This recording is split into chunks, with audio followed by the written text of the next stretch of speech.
Hi, today I'll show you how to change resolution on your PS4 by using the safe mode. First of all, you need to turn off your PlayStation.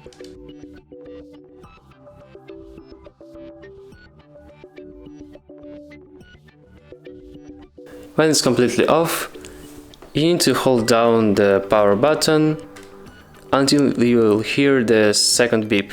So, first one,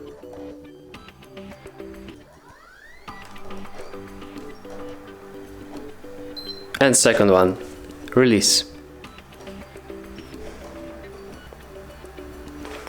So, now you need to connect your DualShock by using the cable and press the PS button.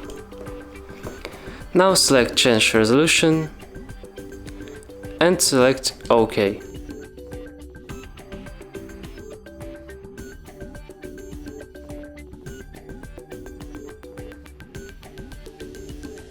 Now you can select a video output resolution. First of all, you need to turn on your DualShock. And because I've pressed automatic, that's actually just selected automatically. Thanks for watching. Press like, comment our video and subscribe to our channel.